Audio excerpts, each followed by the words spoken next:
இங்கே இந்த பொண்ணுக்கு அவங்க பிறந்த நாளுக்கு அவங்க அப்பா ஒரு செயினை கிஃப்ட் குடுத்துருக்காரு. அத பார்த்தோன்னே ஆசையா போய் அவங்க அப்பாவ கட்டி பிடிச்சிட்டு இருக்கா. அப்ப டிவில ஒரு நியூஸ் ஓடுது. ஒரே ஊர்ல சேர்ந்த 3 பொண்ணுங்க காணாம போயிருக்காங்கன்னு சொல்லி. அந்த பொண்ணுங்க கையெல்லாம் ஒரே மாரி டாட்டூ இருக்குன்னோனே, அவங்க அப்பா அந்த பொண்ணுகிட்ட கேட்கிறாரு, "உன் ஃப்ரெண்டு கையிலயும் இதே மாரி தான் டாட்டூ இருக்குன்னு?" சொல்லி. ஆமாப்பான்னு சொல்லிட்டு, அதுக்கப்புறம் இவளும் செயினெல்லாம் போட்டுக்கிட்டு பர்த்டே பார்ட்டிக்காக கிளம்பி போயிடுறா. அவன் ஃப்ரெண்டு கூட டைம் எல்லாம் ஸ்பெண்ட் பண்ணிக்கிட்டு இருக்கா. பர்த்டே பார்ட்டி முடிஞ்சு இவ தனியா தான் ரிட்டர்ன் வந்துகிட்டு இருக்கா. இருட்டு பகுதியில யாரோ இவள ஃபாலோ பண்ணி வர மாதிரியே இருக்கு. பயந்துகிட்டே இருந்தவ டக்குனு கார்ல பார்த்தா பாய் ஃப்ரெண்ட் தான் இருக்கா. அத பார்த்த உடனே 2 பேரும் சந்தோஷமா பேசிக்கிட்டே கார்ல போயிட்டு இருக்காங்க.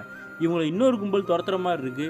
அதுதான் அந்த சைக்கோ கும்பல்ன்னு சொல்லி இவங்களும் பயந்து போயிடுறாங்க. கொஞ்ச நேரத்துல அவங்கள மிஸ் பண்ணிட்டு இவங்க ஒரு இடத்துக்கு போறாங்க.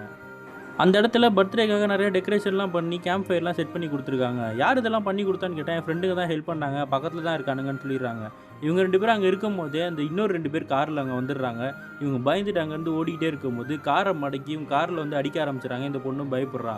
அப்போ டக்குனு இவன் அவன் ஃப்ரெண்டுங்களுக்கு ஃபோன் பண்றான். எல்லாம் மலைக்கு மேல தான் பார்ட்டி பண்ணிட்டு இருக்கானுங்க. அவனுங்க கீழ இறங்கி இவங்க எல்லாரையும் அடிச்சு புடிச்சு, போலீஸ்ல கொண்டு போய் குடுத்துடுறானுங்க. போலீஸும் இந்த பொண்ண ஃபாலோ பண்ணிட்டு வந்த அந்த 2 பேரும் அடிச்சு கேட்கும்போது, "நீங்க தான் சைக்கோ கொலைகாரனான்னு?" கேட்டா, "இல்ல நான் கிடையாது. இந்த பொண்ணு கழுத்துல இந்த செயின பார்த்தோம். அத திருடுறதுக்காக தான் நாங்க ஃபாலோ பண்ணிட்டு வந்தோம்ன்னு" சொல்றாங்க. இப்ப நியூஸ்ல வருது, இந்த பொண்ணோட கேர்ள் ஃபிரெண்ட் ஒருத்தி கையில டாட்டூ போட்டிருந்தாவ, அவள தான் சைக்கோ கொலைகாரன் கடத்தி கொலை பண்ணியிருப்பான். அத பண்ணதே இந்த பொண்ணோட பாய் ஃபிரெண்ட் தான். இவன் அன்னைக்கு கொலை பண்ணிட்டு வரும்போது தான் இவனையும் பிக்கப் பண்ணியிருப்பான் மாஸ்க் எல்லாம் போட்டுட்டு. இவனுக்கு சின்ன வயசுல நெறைய பாதிப்பு அடைஞ்சிருப்பான். அவங்க அம்மா வேற ஒரு ஆள் கூட போனதுனால. அதனால தான் லவ் பண்றவங்க யாரெல்லாம் துரோகம் பண்றாங்களோ, அவங்களலாம் கடத்தி கொண்டு போய் கொலை பண்ணிட்டு இருந்திருப்பான்.